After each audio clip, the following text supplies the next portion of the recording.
précédemment dans Impasse. wax ma loo xam ci moom. yow laay naka mu fan yii maa ngi lay woo jotuma la boo jotee sama appel daf ma siñ waay. moo sama gaañ la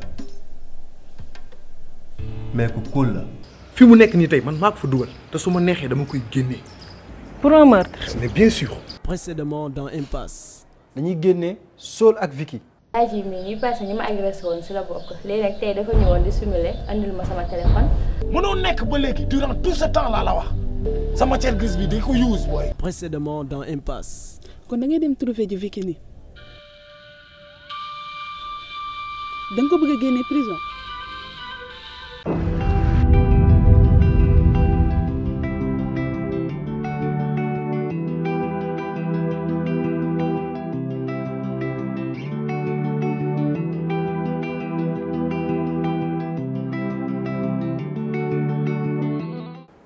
C'est une copie du document. dañuy génne Saul ak Vicky. C'est pas encore officiel. Juste ben mail la rek bu Ismaël a envoyé à ses supérieurs pour xam ñan ñooy bokk ci grâce présidentielle. Mais le dernier mot revient au président. ci la ñuy mën a xam seen libération. mais Ismaïla Ndiaye am na daraja ci réew mi te mun nañ yaakaar ni ay dogalam dinañ ko jëfee. Espérons mais nañu sóoraale. lu ñuy defar soxna si. bon. Anna yow lan moo tax nga ne dama la violé te yow xam nga ne lépp lu ñu mës a def man ak yow da nga ci ànd d'accord ci.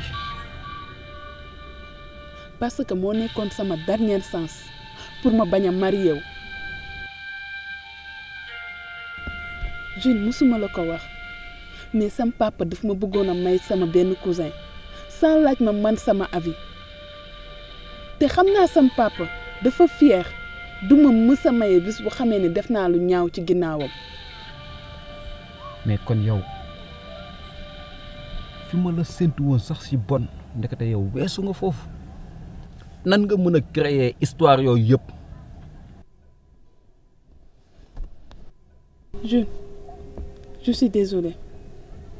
Aw ma woon choix. Je t'aime. Et je veux pas te... Hey, attends. Du ci ay créer ay fen ci ngay amee jàmm. loolu mënul nekk. Comme que Ismaël respecte na part contrat. Demain, libère-le. Et tu disparais.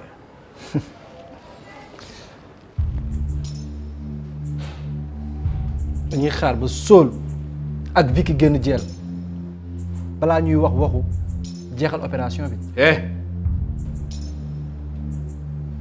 sama opération te du ma nangu ku ma ko yàqal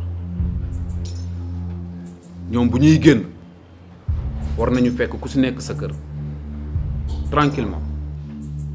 fii dara du fi yàqu te loolu yoole la daf ñu nar a yoole ndax gis na suñuy kanam xàmmee nañu ràññee nañu teg si yow xam na la. du ma sa wax ndax dinaa wax ak moom teel sa desitu xaalis yow sax waruma loon na fay ndax ci biir deal nga ma doon jéem a dribbler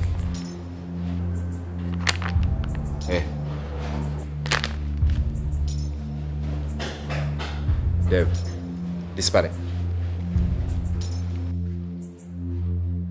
dinaa raxas lépp bul inquiété aussi man. Jules dama la topp ba sonn pour nga dem wax ak sam papa.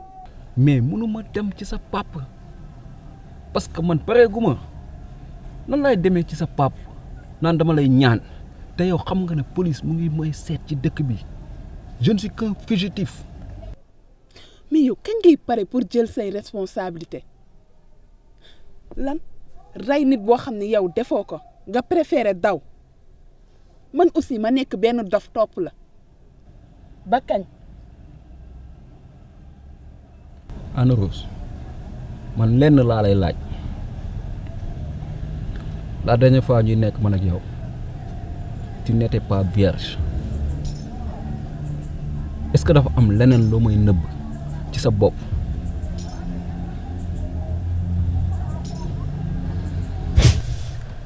Monsieur Ismaïla Ndiaye a décidé de céder au chantage du kidnappeur.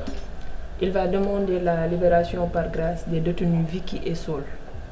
Saul a été inculpé pour outrage à un agent de police. En l'occurrence, l'inspecteur Lobas qui l'a attaqué est malmené.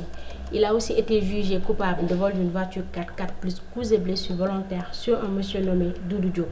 Condamné à 3 ans de prison ferme avec une amende de 600 000 francs, il s'est lui-même déclaré à la barre pendant son jugement sans même vouloir profiter de l'assistance d'un avocat d'office.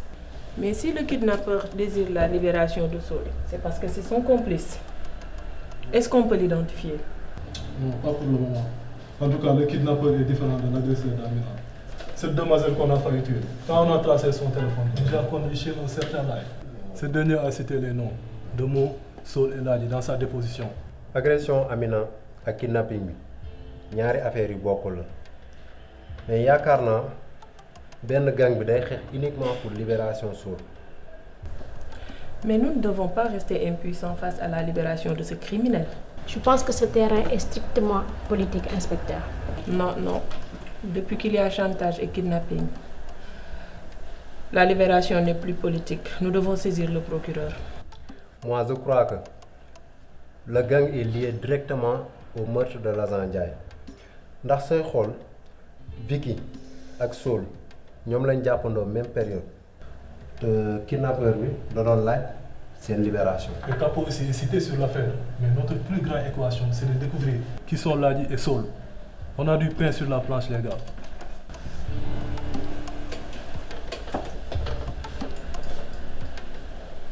Nous devons tous les arrêter et remettre le dossier au procureur pour voir s'il décide de les poursuivre et d'ouvrir un nouveau dossier. Au boulot.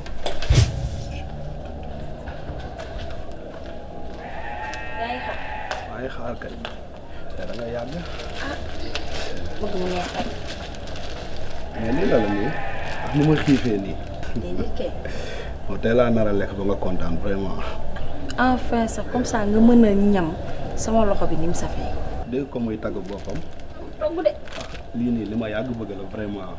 yow saa su ne dama lay faral di wax la man ak ñeneen ñi dañoo ute man fulla rek moo ma tax a jóg. te boo ma xoolee di nga xam ne man kaf taxumaa jóg de caaxaan.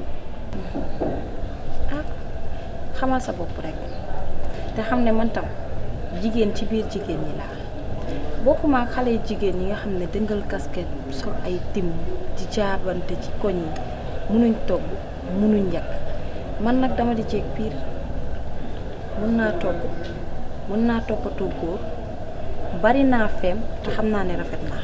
oui moo taxit wane nga ko de sa sañ sa bu rafet mais vraiment sa appel bi bett na ma trop ndax xaaruma ko woon waaw te bëggoon naa xam tamit bon lan moo ko waral daal ndax lii lu ma bëggoon la lu yàgg mais tey mu bett ma jaaxal na ma de.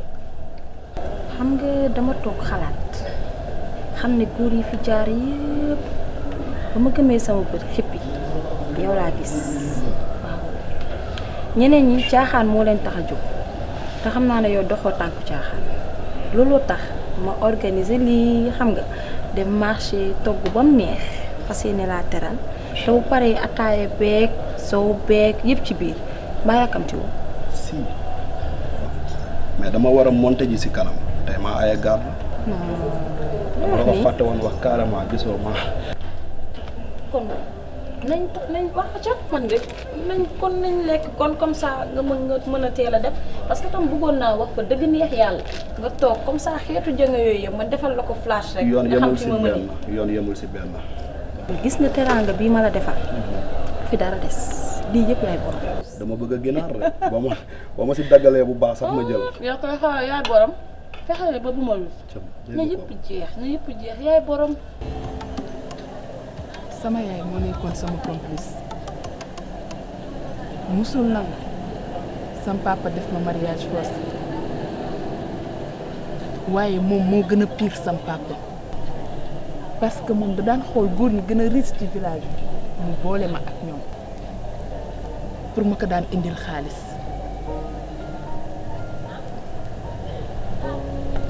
yow daal da nga doon cagatu. non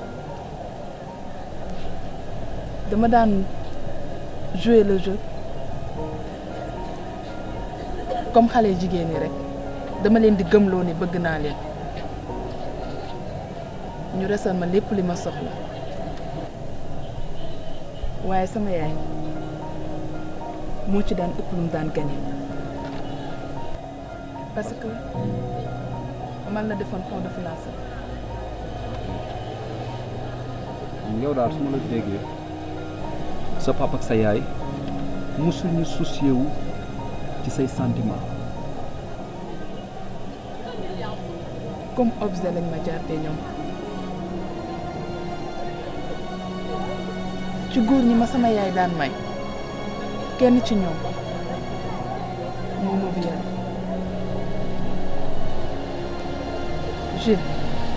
jour boobu dama mel ni ku nekkaat ci beneen moom sama àdduna ci la jaaree yàqu sentiratuma dara ci àddina bi mais premier jour bi ma la gisee je sens que man la ak yow Jules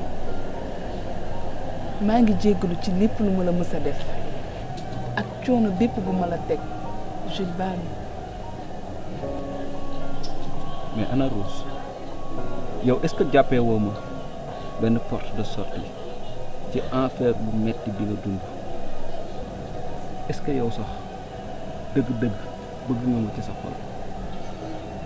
mais yow réponse boobu xam nga ko au fond de toi yow xam nga ni ma mel ci yow Jules yóbbaale ma ak yow. mais mënu ma la yóbbaale wax naa la ne man police daf may seet ndax policier bu ñu rayoon te léegi viol bi teguwaat na sama kaw su ma la yóbboo mais kidnapping mooy ñëwaat man dafa mel ni lépp lu ma defee day nekk contre la justice xaw ma lan la te man mënu ma dëkk sama life yëpp tamit di daw foog ma régler problème bi avant tout te man dama bëgg dund dama bëgg nekk ci jàmm am vie bu stable dama bëgg nekk ak samay copains am sama gàlle bopp am soxna su mel ni yow. soxna su mel ni yow Jules kan mooy Vicky.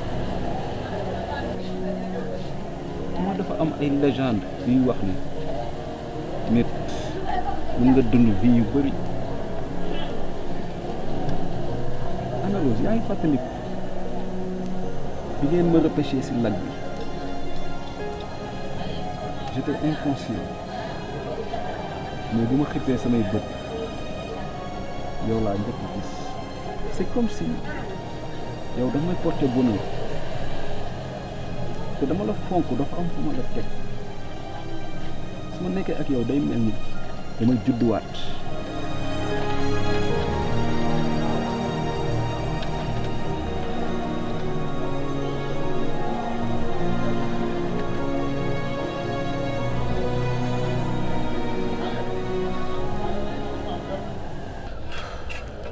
kontaan nga bu baax. non macha allah gis nga lii moo baax gis nga góor da ngay man dama bëgg góor bu bëgg bu ma buy lekk en fait parce que day tax da ngay sawar a toog kontaan naa macha allah. boo kontaanee rek kontaan naa vraiment li ma si dem yëpp. du ma moo ne naa sori de. loolu de laa bëggoon wax dëgg yàlla. Aïda. semaine bii dinaa yónnee sama waa kër ñu may ma la soxna. waaw loolu neex naa dégg de kontaan naa. mais wuy ma dama bëggoon nga wax ma lan mooy sa secret. lan mooy sama secret. waaw maanaam. mais bépp jigéen buy dugg waañ am na secret sa secret laa bëggoon nga wax ma. ok maanaam ni ma ko toggee. waaw. wax nga dëgg de am na ci solo moom. trop. maanaam daal ni ma toggee lii poisson xam nga la mooy sa problème da nga bëri caaxaan quoi vraiment. xam nga poso gis nga pepp vermicelle yi crudité bi maanaam même ginaar gi niñ ko muusalee saf-saf geeg yooyu yëpp niñ ko ñu liggéey yëpp poison la wala yow xamoo poso. mais kon yow kafoo léegi li nga def nii lan nga ci jublu.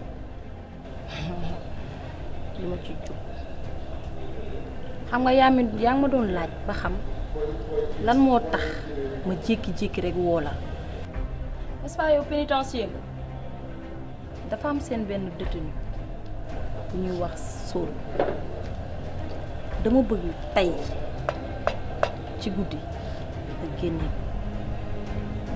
parce que Saul moom ren bi lay faj yow moom moo ko yor. gis nga fii ak fajar boo naanul ren boobu noonu da ngay dee. yow tu t'entends parler yow pour yow prison li la fa dugal moo la fay génne. je m'en fous loolu sama yoon nekku ci Saul laa bëgg tey mu génn sinon da ngay dee est-ce que xam nga dee parce que su ma juumul affaire bi war na jàll baat bi ñëw ba ci dënn bi léegi tey mu yegsi ci estomac bi te bu yeggee ci estomac poison laa la jox da ngay dee dafoo sax faatu. est-ce que xam nga ne fii ñu toog nii léegi mën naa la fi rendi léegi. ngay waxati sa dof baa ngi nii xoolal gaale bi téenal nga xool gaale bi fii ay bandi rek ñoo fi nekk nga soo dof loo ba laal ma yow doo génne ak bakkan dañ lay kil. Aïda dinaa la xamal dara door nga sa loxo ci ëkk je t'aurai su ma la nee naa la tëjlu rek gëm ko fais gaffe à toi. Bon appétit et bonne digestion. À Fajara, tic tac, tic tac.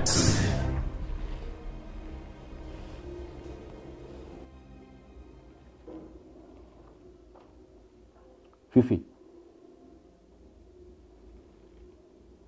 sama naqat bi yépp su ma ko versé woon ci yéen kon tey ñu ngi leen di ñaanal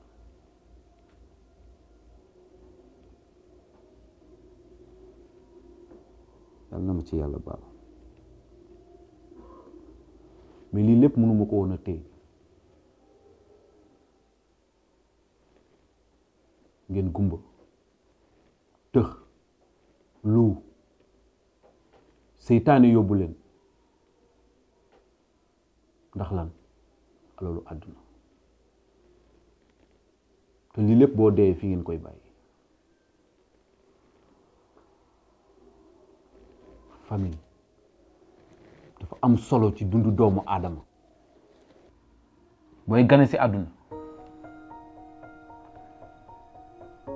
sa famille moo lay accueillir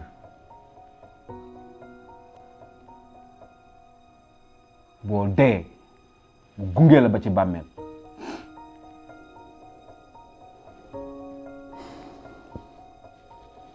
te sama doom mérité wul loolu ba ci yow mii ma jàkkaarloo mérité woo loolu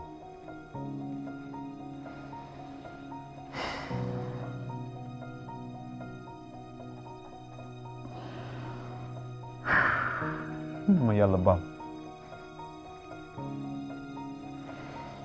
ma yàlla baal. N'oublie pas que c'est la famille. Encore tu me parles de la famille. Hein? Moi, ma famille m'a abandonné quand j'avais le plus besoin d'elle. Je me suis battu dans la vie pour réussir. Et aujourd'hui, ils me regardent tous comme un coupable.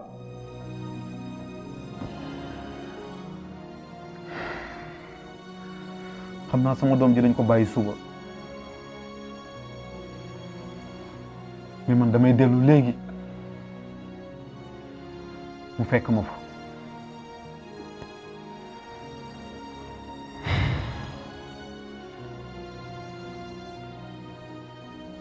dinañ la libérer nag bu la neexee nga dem boole ma ak police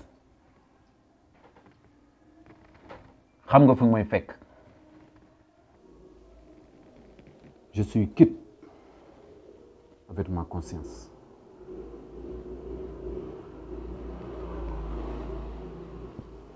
Kumba sama doom mi ngi ñëw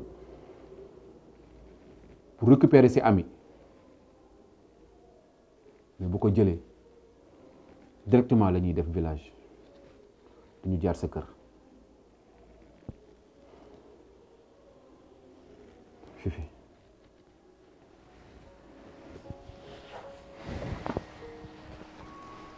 maa ngi dem.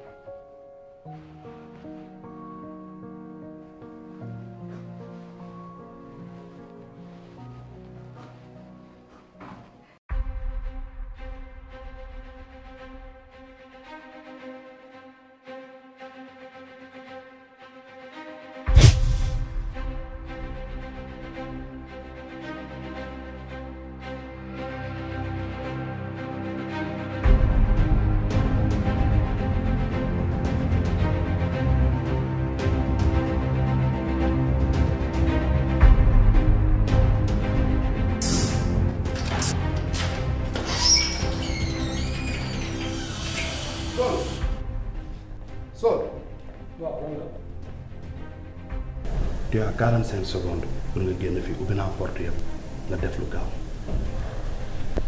ah ana antidote bi. une fois que mu génn fii di nga ko jot. wóor na. lu leer la wax. dama ko soxla le plus rapidement possible. est-ce que yaa may dégg. di nga ko jot.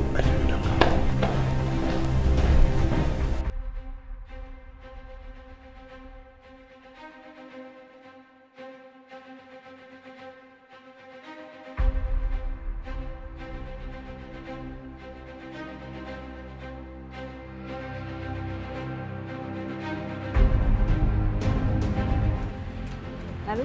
Yo Aïda. yéen seen lettre grâce bi foo ñu toll. waaw affaire yi dox na. turu Sool mu ngi ci liste ñu war a gracier tey xam naa fii ak ngoon dina fekk mu génn jël. Sool mu ngi ci biti baay. looy wax ni. Sool génne naa ko depuis démb ci guddi. yow ñu ngi jéem a teg plan bu set pour mën a génne Sool ci situation yu mu nekk nii toi tu le fais évader de prison. du woon pour Sool gën non. yee looluy objectif bi. ah mais sotti ci ak def ci la bàyyi génne naa ko. Aïda faaw ñuy jokkoo pour di bañ a réeroo. génne naa ko léegi xoolal Sool ci boppam nee na pour nga xool ko daf la soxla.